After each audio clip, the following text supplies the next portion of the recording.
नमस्कार दोस्तों, मैं अंकुर उपाध्याय स्वागत करता हूं आप सभी का एक बार फिर से अपनी नई वीडियो में।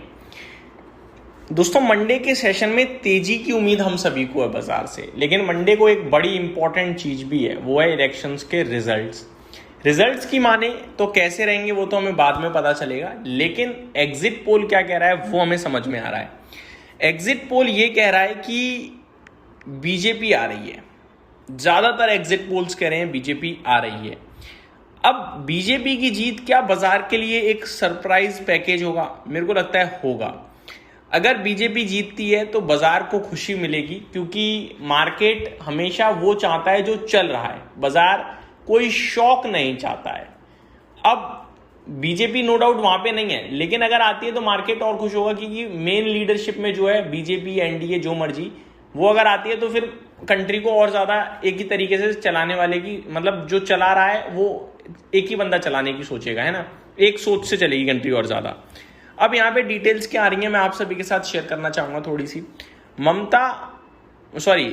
कीजिएगा, market manipulation attempt, Mamata Banerjee traces Bengal exit polls predict over 200 seats for TMC.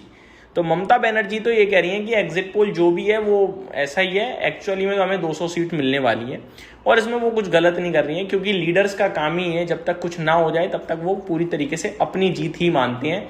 जब पूरी तरीके से चुनाव का रिजल्ट क्लियर हो जाता है तो फिर फाइनली वो कॉन्ग्रेचुलेशंस वगैरह लिखना शुरू करते हैं, अदरवाइज तो वो यही कहते हैं। शुरुआत में तो रुझान को भी ये कहते हैं बदलेंगे। अभी क्या कहा है उन्होंने एग्जैक्टली मैं बताना चाहूंगा। We are winning and winning by 200 plus seats. Exit polls are nothing but an attempt to manipulate the stock market. They did in 2021, 24 and now, she said according to ANI. तो ये कह रही हैं कि पहले भी उन्होंने 2021, 24 में किया था, अभी फिर से कर रहे हैं, मार्केट को मैनिपुलेट करने की कोशिश है, लेकिन जीत वही रही है, 200 सीट से ज्यादा आ रहा है। तो ये डिटेल्स उन्होंने शेयर करी। बाकी अगर आपको मैं डिटेल्स और शेयर करूं तो और भी ज्यादातर यही कहा जा रहा है, assembly election 2026 exit polls manipulated by BJP to mislead voters says Gaurav Gogoi. तो ये एक और अपडेट आते हुए दिख रही है। आसाम प्रदेश कांग्रेस कमेटी एपीसीसी के जो प्रेसिडेंट हैं Gaurav Gogoi addresses the members from different parties during a special meeting in Guwahati on Saturday. Assam Congress Chief Gaurav Gogoi on Saturday, May 2, 2026, alleged that exit polls are being manipulated by the BJP to create confusion among voters. तो ये भी यही कह रहे हैं कि भैया ये जो एग्जिट पोल्स हैं उसे मैनिपुलेट किया जा रहा है बीजेपी के द्वारा, लेकिन क्या सच्चाई है वो हमें अब ज्यादा दूर नहीं है, तुरंत पता चली जाएगा जो भी होगा, तो वेट कर लेते हैं, कोई बड़ी बात नहीं है। बाकी एग्जिट पोल ने तो क्लियर कट दिखा दिया है कौन जीत रहा है कौन नहीं जीत रहा है। एग्जिट पोल की अगर मानी जाए तो क्लियर कर बीजेपी आ रही है। मैं आपको कुछ डेटा भी बताना चाहूंगा। जो बंगाल एग्जिट पोल्स आए हैं वो कह रहे हैं कि पीपल पल्सेस में टीएमसी 185 है और बीजेपी 104 है।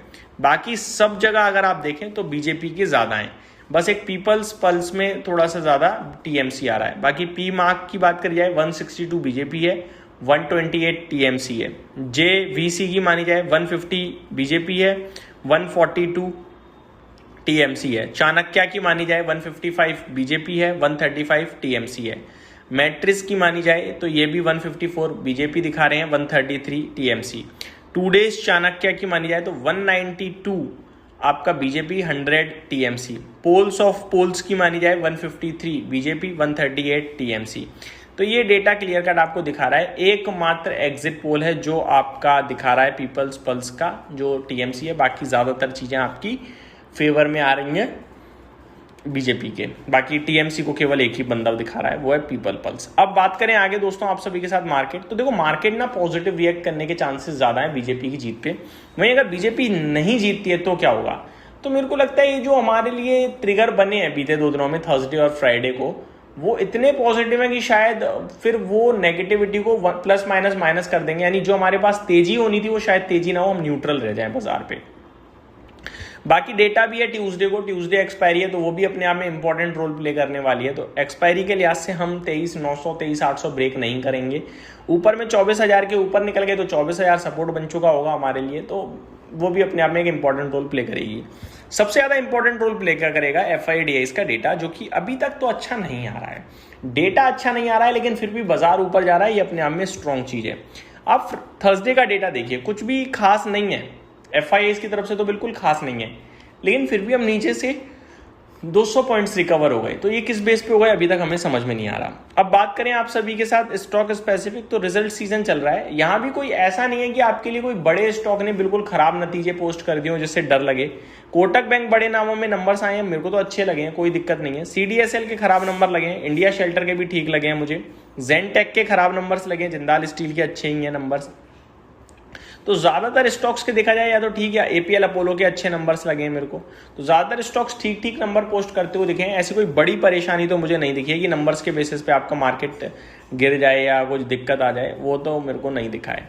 आगे बात करूँ आप सभी के साथ, तो भेल, Ambuja cement, Aditya Birla capital, Jindal stainless, ये सारे स्टॉक्स आपके लिए मंडे को नंबर पोस्ट करेंगे।